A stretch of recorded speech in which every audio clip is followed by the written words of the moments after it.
Hello guys, আমি পাপিয়া শুরু করছি আবারও একটা আজকে নতুন রেসিপি। আজকে রেসিপি তালের বড়া। তালের বড়া বানানোর জন্য আমরা তাল নিয়েছি, এখানে তালটাকে গ্রেট করে নিয়েছি আর 4টে কলা নিয়েছি, যেটাকে আমরা ভালো করে ম্যাশ করে নিয়েছি।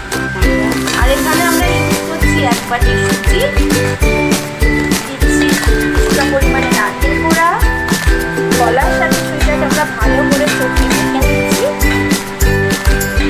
আমরা এখানে ময়দা ইউজ করছি 2 বাটি, কলার সাথে সব মেখে নিচ্ছি ভালো।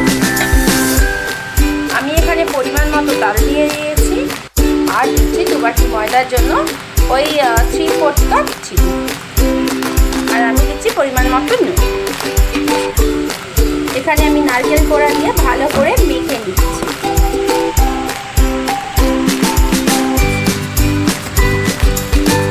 আমি এইভাবে মেখে নেওয়া হচ্ছে, ধাপে ধাপে তালটাকে মেখে নেওয়া হচ্ছে।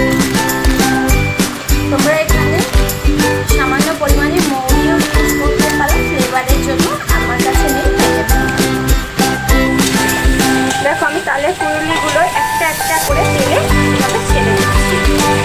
মা মেখে দিয়েছে, কিছু ভাজছি আমি।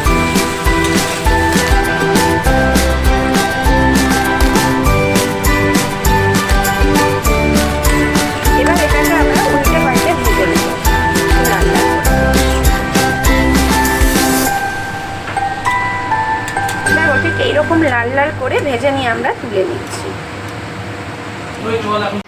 চলো, আমাদের সব কটা তালের ফুলুলি ভাজা হয়ে গেছে। দেখো, চলো টাটা।